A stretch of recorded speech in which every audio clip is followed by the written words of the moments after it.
자, 지골피네요. 지골피. 아주 지골피 여러분 솜으로도 쓸 수 있고 구제화 나무의 뿌리 껍질이에요. 꼭 기억하셔야 돼요. 이 지골피. 지골피는 정말 쓸 수 있는 그런 처방인데 지골피 간장과 담낭에 규경을 한다.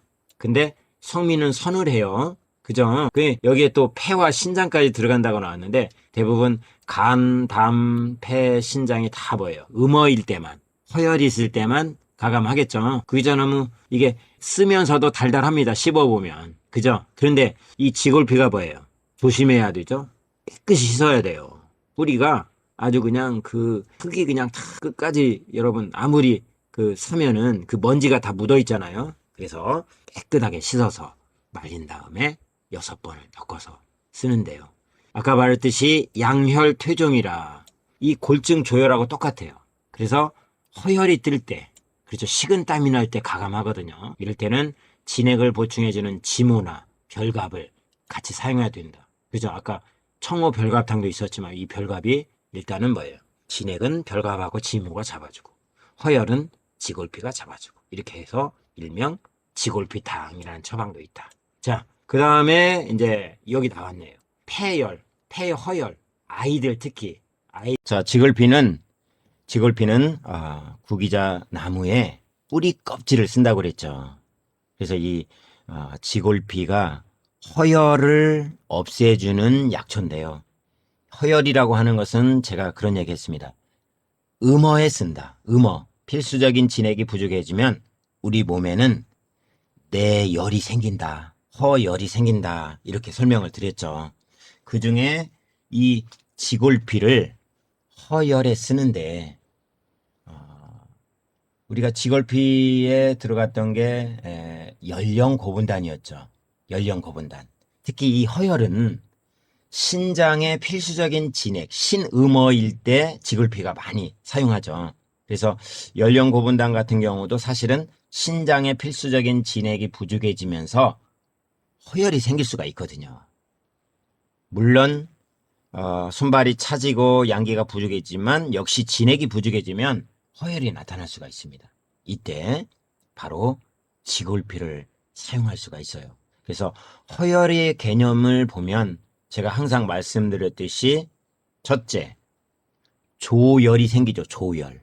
그래서 조열이라는 게 뭐냐면 허열의 종류가 조열인데 이 조열은 일명 미열이라고도 하고요.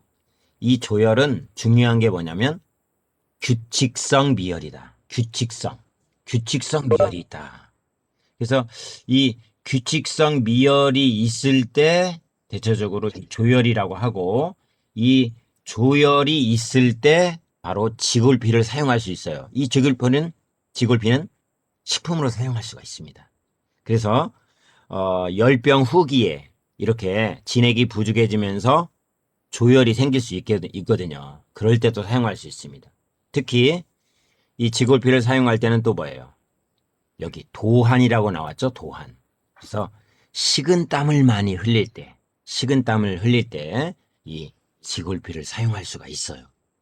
이것도 역시 음어 증상이었죠. 음어죠. 네. 그리고 대체적으로 여기에 보시면 이 허열이 생길 때가 어떤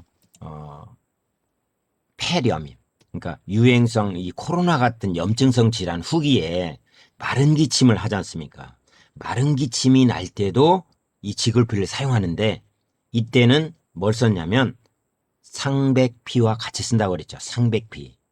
그래서 뽕나무의 뿌리 껍질을 상백피라고 하는데 역시 이 상백피 지골피가 폐로 인한 열도 꺼주고 이렇게 허열, 나머지 후유증으로 생긴 열까지 잡아줘요. 그래서 여기에 감초를 더하면 그 아주 유명하죠. 사백산이라고 하는 약선차가 나옵니다. 자, 다시 한번 지골피, 상백피, 감초. 이게 어린아이들이 대체적으로 감기가 들면서 폐렴기가 있을 때 초기 증상에 아주 좋습니다. 그러니까 어린아이한테 좋다는 것은 뭐예요? 연세 드신 분한테도 아주 좋다는 거죠. 응? 누구나 쓸 수 있어요. 그래서 폐렴기로 넘어가려고 할 때 이때 써주면 진액이 보충이 되고 또 열도 내리게 하면서 도움이 될 수 있다. 이것을 사패산이라고 한다. 근데 이 사패산이라고 하는 게 여기 사백산이라고도 이렇게 나와 있죠. 사패산, 사백산 같은 의미로 있는데요. 왜냐하면 이 하얀색이 뭐예요? 폐의 색이잖아요. 그렇죠. 그래서 폐의 색과 관련된 처방, 사패산, 사백산이라고 합니다. 하여튼에 요 사백산에 관련된 그러한 개념, 폐의 필수적인 진액이 부족해지면 기침과 그 다음에 이렇게 허열이 뜨는데 이때도 가감을 할 수 있다. 자, 이 지골피가 또 쓸 때는 소갈증에 쓴다 이렇게 나와 있죠. 네, 소갈증. 왜냐? 소갈증도 진액이 마르는 병이죠. 그래서 소갈증이 말기에 가면 이렇게 허열이 생겨요. 물론 소갈증이 오래가 되면 이제 여러분 신양어로 변하는 거 아시죠? 그래서 옛날부터 문헌을 보면 소갈증 초기 증상에는 음어니까 육미가 기본으로 가감이 되지만 이게 점점점 신장에 열 에너지가 부족해지면 금괴신기환, 우리 육미에다가 뭐예요? 부자와 육계를 가감해서 치료약으로 가감해서 많이 썼다. 그런 얘기가 많이 나오거든요.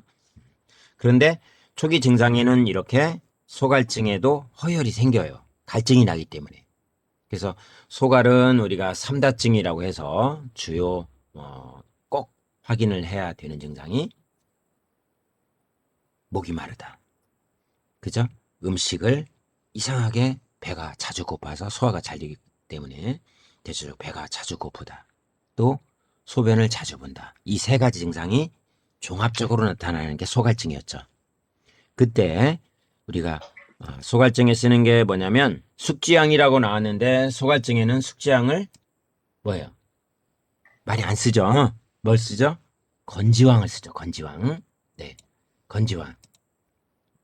건지황에다가 그러니까 우리가 지금 쓰는 건지황을 혹 생지황을 한번 쪄서 만든 그러한 건지황이라고 그랬죠. 네, 그래서 생건지황 이렇게 표현을 하기도 합니다.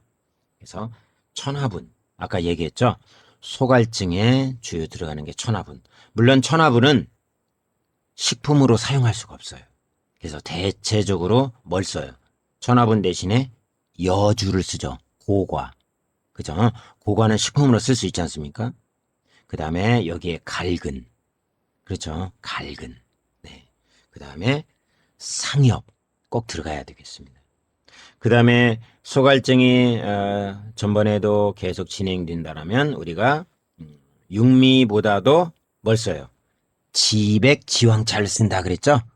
지백지황차의 구성재료 중에 뭐예요? 지모 황백이 들어가야 된다. 그런 얘기했습니다. 왜냐하면 지모 황백이 허열을 제거하고요.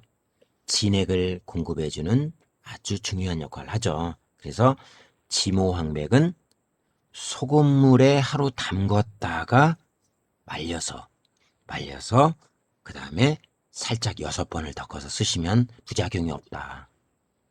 며칠 전에도 저기 우리 공주지휘에서 전화가 왔어요. 우리 공주지휘에서는 직접 뭐예요? 한방차 카페를 하고 있죠. 네, 저희 레시피로 다 하고 있죠. 황우차, 황제차, 뭐 쌍화차 여러 가지 차를 하고 있는데 거기 이렇게 한의사 한 분이 오셨대요. 그래서 하시는 말씀이 이분이 이제 자랑을 했죠. 우리 한방차는 이제 이렇게 덮어서 한다. 그러니까 그분 말씀이 덮으면 효능이 없어진다. 이제 그렇게 말씀하신다고 하시면서 저한테 문자가 온 거예요. 그래서 교수님 이렇게 말씀하시는데 정말 덮으면 효능이 없어지는가요? 그러면 우리가 지금까지 초하고 밀구하고 다 덮는 거잖아요. 그죠? 그러면 덮어서 효능이 없으면 지금까지 그렇게 덮을 이유가 없거든요. 그래서 제가 볼 때는 이 한의사분은 자기 손으로 약재를 법제를 안 해봤구나 이런 생각을 했습니다. 그래서 저희는 철칙으로 9번과 6번의 법제 과정을 거친다는 것을 확실히 말씀해 드리면 어떨까요? 네, 그런 얘기도 했습니다.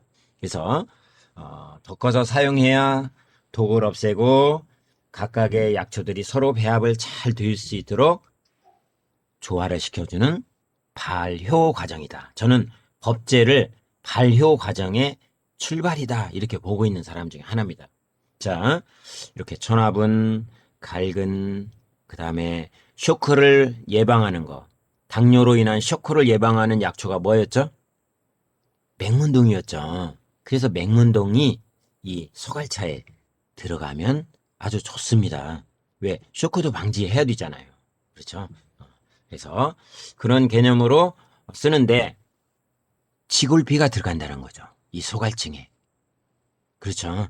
네. 지골피가 들어가면 진액이 부족해지면서 허혈을 예방을 하는데 좋다. 허혈을 치료하는데 좋다. 이렇게 보시면 되겠습니다. 자, 이 구기자나무 뿌리 껍질이 훨씬 효능이 있어서 제가 임상에서 보니까 이 지골피 이 껍질이요. 먼지가 굉장히 많이 있어요. 왜냐하면 흙이 많이 묻어 있거든요. 그래서 꼭 잘 깨끗이 씻어야 됩니다. 씻어서 수분이 빠지거든. 꼬들꼬들해진다는 말 하죠. 수분이 완전히 마르면 안 되고요. 수분이 조금 있는 상태에서 덮어야 향이 살아나요. 그래서 6번을 덮어서 여러분 쓰시면 좋은데 특히 우리 연령 고분단 할 때는 저는 이 지골피가 꼭 들어갑니다. 그리고 이렇게 도한일 때 식은땀, 음호로 인한 도한이 증상이 있을 때 지골피를 이렇게 넣어줍니다. 지골피하고 잘 맞는 게 제가 전번 시간에 소개했죠. 은시호. 시호 대신에 우리가 대신으로 쓸 수 있는 게 바로 은시호다. 그런 얘기 했습니다. 그래서 은시호와 지골피를 가감해서 쓰시기도 하고 아까처럼 사백산, 사패산 그러니까 폐 염증을 완화시켜주고 허혈을 잡아낼 때 쓸 수 있는 게 바로 사백산인데 이 사백산에 바로 지골피가 들어간다. 상백피, 지골피, 감초를 가감해서 쓰면 좋다. 자, 우리 이승희 선생님은 자꾸 이 요거를 제가 이 음소거를 제가 하는데 자꾸 키시거든요. 그래서 음소거를 해야 제가 이 녹화를 아주 깨끗하게 할 수 있으니까 제가 음소거를 해드립니다. 음소거를 키지 마시고 듣는 것만 좀 해주셨으면 좋겠습니다. 자, 지골피를 이렇게 간단히 소개하고요. 그 다음에 알로에로 바로 넘어가겠습니다.